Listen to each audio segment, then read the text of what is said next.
We're learning that Mamdani's wife, Rama Duwaji, decided on her first, 4th of July as the First Lady of New York City that she did not want to attend the 250th birthday bash in New York City with her husband, the mayor. Fortunately, no one was injured in the vehicle Paul Pelosi is accused of hitting. It happened in Yountville, which is not in Nancy Pelosi's district. Good afternoon, beautiful people. I hope you all had a wonderful 4th of July weekend. But while we are on the topic of America's 250th, the wife of New York City Mayor Zohran Mamdani is facing backlash after she reportedly skipped the 250th anniversary events to attend an Islamic spiritual wellness retreat in Spain. Also, Paul Pelosi, Nancy Pelosi's husband, is facing possible misdemeanor charges after authorities say he hit a legally parked car in California and drove away. And finally, where art thou, Senator Mitch McConnell? Alive, dead, in a coma, what? Let's talk about it. Welcome to Nellie Miranda.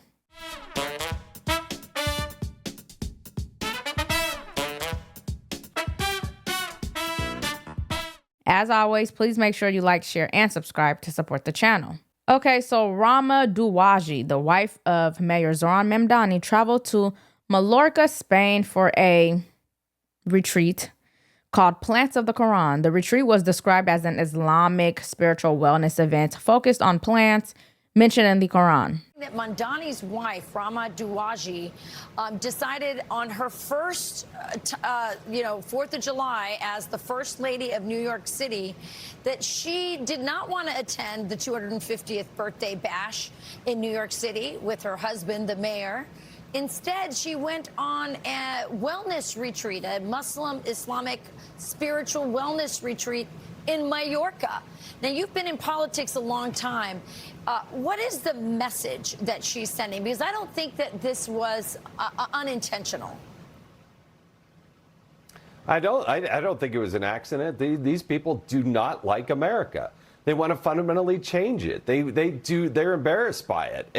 And that's what's just so wrong. The policies need to be called out. Again, they put a smiley face, they wave to the crowd and do all that. But they don't believe in things like self-determination and success, prosperity, liberty, freedom. These are the types of things and principles that I grew up with, that you all grew up with. I think most of America grew up with. But these people, they're so ungrateful. They just don't like the country, and they need to be called out for it. Yeah, I couldn't agree with you more, Jason. I think this was absolutely intentional. I always say if you want to understand a politician, look at his wife. I think she was sending a message. He had to be there, but she was sending a message that this just wasn't important enough for her. And it's a really sad decision, but it's a decision that New York City made as well. Now, on its own, someone attending a retreat is not a crime. It is not a scandal by itself. But the reason this became political is because of the timing. This was happening as New York City and the rest of the country were marking America's 250th anniversary, a major symbolic national event. And when you are the spouse of the mayor of New York City, people are going to notice whether you show up for major civic moments. I think that's the part that people are reacting to, not the travel itself.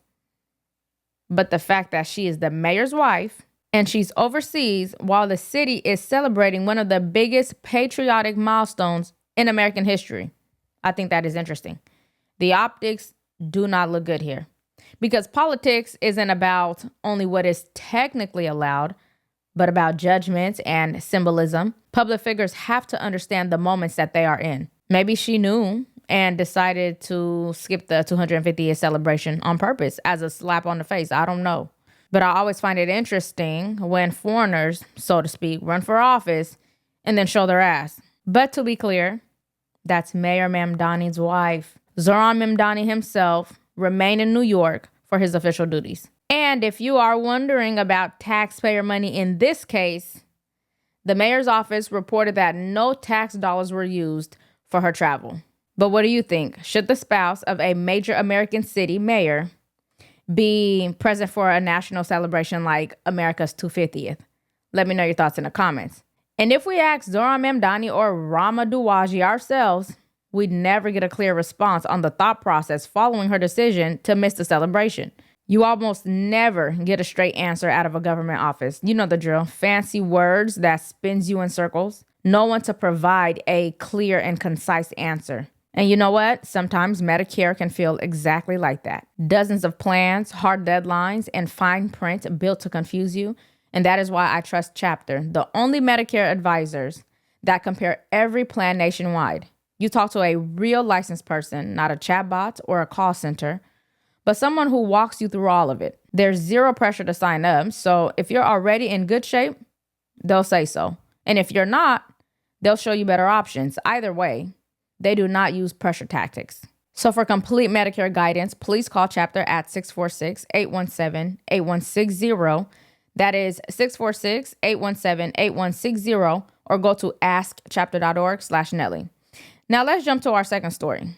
Paul Pelosi is facing a potential misdemeanor hit and run charge after authorities said that he struck a legally parked car in Yountville, California, briefly stopped, and then he drove away. According to the Associated Press, the parked car was left with major damage, but no injuries were reported. Fortunately, no one was injured in the vehicle Paul Pelosi is accused of hitting. It happened in Yountville, which is not in Nancy Pelosi's district. The Napa County Sheriff's Department says Friday afternoon, deputies responded to a 911 call by a witness who saw a brown convertible crash into a legally parked car and take off after briefly stopping.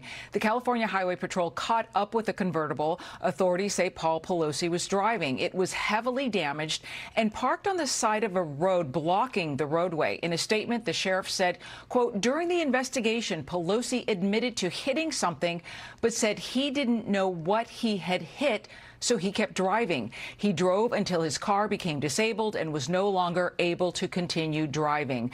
A field sobriety test determined there was no alcohol in the 86-year-old husband of the Congresswoman, but Napa County Sheriff says it's referring Pelosi to the state DMV for reevaluation for his driver's license, which is common with elderly drivers. A spokesperson for Nancy Pelosi told the California Post, quote, Mr. Paul Pelosi has personally apologized to the owner of the vehicle and assured them that he would take responsibility for the damage to their vehicle. Speaker Pelosi will not be commenting further on this private matter. It is important to note that authorities said that he did not have alcohol in his system, so this is not being reported as a DUI incident, but as a hit and run. This is not his first driving-related headline. In 2022, Paul Pelosi pleaded guilty to misdemeanor DUI charges in Napa County after a crash. Right, no, I understand who you are. 4 years ago, Paul Pelosi pled guilty in a misdemeanor drunk driving accident that injured another driver. The district attorney tells Fox News it will review the case before making a decision on filing charges, which, Mike, could happen tomorrow. Back to you. So naturally, people are going to wonder whether there is a pattern here. And in my opinion, he just needs to get a driver. Grandpa is ready to retire from the wheel. How do you not know if you hit an entire parked vehicle? Please spare us. But moving on to another grandpa, Mitch McConnell. And by the way, I love old people. I really do. My kids used to go up to old people in the store and stuff and call them grandma or grandpa. But anyways, Senator Mitch McConnell was reportedly found unconscious at his Washington home on June 14th, based on reporting about emergency dispatch audio. The audio reportedly mentioned an unconscious person and an advanced life support response. Mitch McConnell's spokesperson did not comment directly on the audio, but confirmed that he was still hospitalized as of July 2nd. His office says that he continues to improve and is working closely with staff in Kentucky and Senate matters while the Senate is out of session. McConnell is 84 years old. First of all, can we please get term limits in the Senate? Why are these politicians working until they're literally on their deathbed? They will hobble into the Senate floor until they literally fall over and die on the Senate floor. Why is that? Learning that Senator Mitch McConnell is still in the hospital. That, according to a spokesperson for the former Senate leader. The statement reads, Senator McConnell appreciates the outpouring of support he's receiving while he continues his recovery in the hospital. The The senator continues to improve and is working closely with his staff and make that his staff on Kentucky and Senate matters while the Senate is out of session. It comes as NBC News learns that paramedics did CPR on somebody experiencing cardiac arrest at Senator McConnell's home on June 14th, the day that he was hospitalized. That according to fire dispatchers on the scanner audio. Medical of paramedic engine 3, medic 3, ALS response unconscious. CPR in progress. EMS 2 response for cardiac arrest. Anyways, earlier this year, he was hospitalized for 8 days with flu-like symptoms. And in recent years, he has had several very public health episodes, including falls and moments where he appeared to freeze while speaking. He has already announced that he will not seek re-election and will retire when his term ends in January 2027. But the question remains, how much does the public deserve to know when a sitting U.S. senator is hospitalized for weeks? There is a human side here, though. Mitch McConnell deserves privacy as a patient.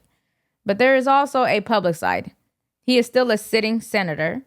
He still represents Kentucky. He still has a vote in the United States Senate. So it is legitimate to ask questions about his health and demand that they are transparent with the info that they provide.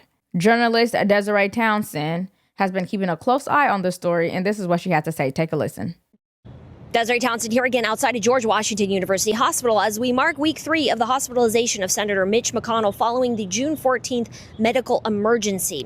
As you can see behind me, the Capitol Hill police vehicles, these black vehicles, are still parked outside the hospital here, an indication that he is likely also still here. So after I first released the dispatch audio indicating that he was found unconscious and was given CPR for cardiac arrest, this story finally gained national attention. However, I don't think many Americans fully appreciate the seriousness of what may be at stake following Senator McConnell's medical emergency 3 weeks ago, or how Congress's lack of a constitutional mechanism to remove members for incapacity could have broader implications for the nation's governance and, most importantly, national security. This incredibly odd story also involves Senate Majority Leader John Thune, who stated to Politico that he had spoken with McConnell the day after his hospitalization and that he, quote, sounded good, end quote. Now, this statement threw off the press for nearly 2 weeks, placating the public until I released the EMS dispatch audio showing the seriousness of this medical emergency. Then McConnell's wife, Elaine Chao, met with the vice president of China 3 days after his hospitalization. And to be clear, the issue is not merely that Elaine Chao went to China. The issue is she is a private citizen. She holds no official government position. She's married to a sitting U.S. senator who reportedly had a major medical emergency, and now she's meeting with one of China's highest-ranking official 3 days later, all while the American public and possibly senior U.S. government officials in the Trump administration, as well as members of Congress, lacked clear information about his condition. See, when I started looking into Elaine's background, not only does she come from a very wealthy family, but her father gave Senator Mitch McConnell anywhere from $5 to $25 million. Well, he gave it to the couple together. So that is according to her Wikipedia page. So if he was to be working on behalf of the CCP, allegedly, there would be no surprise for me. But I want to hear from you. Should Paul Pelosi's case be treated as a private driving incident, or does his family connection make transparency more important? And when it comes to Mitch McConnell, how much health information should sitting lawmakers be expected to disclose?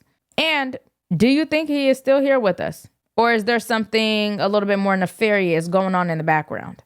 Let me know your thoughts in the comments. And if you got any value from today's video, please make sure you like, share, and subscribe to support the channel. And ring the bell so you don't miss any future updates. Thank you all for watching, and I'll see you in the next one.